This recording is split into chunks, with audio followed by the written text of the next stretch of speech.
Perkenalkan, nama saya Robertus Jeno Pranata, NIM 19104168892, kelas A2, Makul Perilaku Organisasi, dosen Ade Mursalin SAMM. Di sini saya meringkas bab 5, motivasi kerja.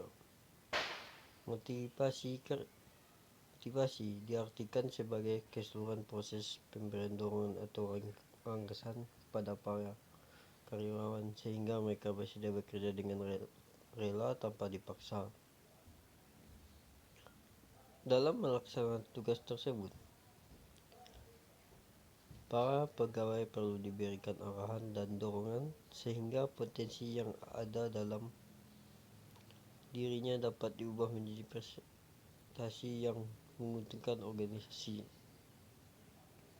Selain itu, definisi lain motivasi adalah daya pendorong yang mengakibatkan seorang anggota organisasi mau dan rela untuk menggerakkan kemampuan dalam bentuk keahlian atau keterampilan, tenaga dan waktu untuk menyelenggarakan berbagai kegiatan yang menjadi tanggung jawab dan menunaikan kewajiban dalam rangka pencapaian tujuan dan berbagai sasaran organisasi yang telah ditentukan sebelumnya. Teori motivasi dalam menyebabkan seorang bertindak dengan perilaku yang baik dalam sebuah organisasi. Banyak penelitian menyimpulkan bahwa motivasi pekerjaan yang tinggi berbanding lurus dengan tampilan organisasi dan keuntungan yang dihasilkan. Beberapa pendapat tentang motivasi menekankan pada pembahasan tentang kebutuhan-kebutuhan manusia dan bagaimana kebutuhan-kebutuhan tersebut dapat dipenuhi di tempat kerja. Hierarki kebutuhan. Ada banyak teori yang membahas tentang hierarki kebutuhan, tetapi yang mungkin paling terkenal adalah teori yang dikembangkan oleh Abraham Maslow. Kebutuhan fisiologi. Kebutuhan fisiologi adalah sebuah kebutuhan dasar fisik manusia, termasuk makanan, air, dan oksigen. Jika direplikasikan dalam ruang lingkup perusahaan, hal ini termasuk kebutuhan seperti kenyamanan suhu udara di tempat kerja dan gaji minuman yang mencukupi untuk kebutuhan pokok. Kebutuhan akan rasa aman. Kebutuhan akan rasa aman mencakup semua kebutuhan terhadap lingkungan yang aman dan terlindungi, baik secara fisik maupun emosi, serta bebas dari ancaman termasuk lingkungan yang tertib dan kemerdekaan dan tindakan kekerasan.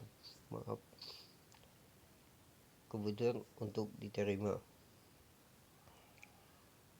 Lingkungan, hasrat untuk bersahabat, menjadi bagian dari sebuah kelompok, dan kasih. Dalam organisasi, kebutuhan ini mempengaruhi hasrat untuk memiliki hubungan yang baik dengan rekan kerja, berpartisipasi dalam kelompok kerja, dan berhubungan yang baik dengan supervisor. Yang selanjutnya, kebutuhan untuk dihargai.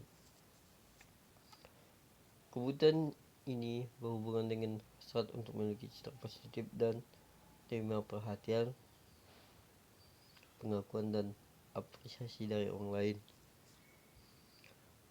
Dalam organisasi, kebutuhan untuk dihargai menunjukkan motivasi untuk diakui, tanggung jawab yang besar, status yang tinggi, dan pengakuan atas kontribusi pada organisasi. Selanjutnya, kebutuhan untuk akulasi diri.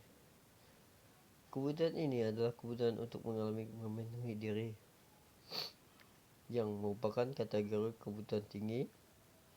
Kebutuhan ini diantaranya adalah kebutuhan untuk mengembangkan potensi diri sendiri secara menyeluruh, meningkatkan kemampuan diri, dan menjadi yang lebih baik. Kemudian, rancangan pekerjaan untuk motivasi. Sebuah pekerjaan dalam suatu organisasi adalah sebuah unit kerja di mana seorang pekerja mengingatkan kepuasan dan motivasi kerja. Banyak teori motivasi mengatakan bahwa perusahaan dapat memotivasi karyawan untuk bekerja secara baik dan memastikan kepuasan kerja. Itu bertanggung jawab atas pelaksanaan.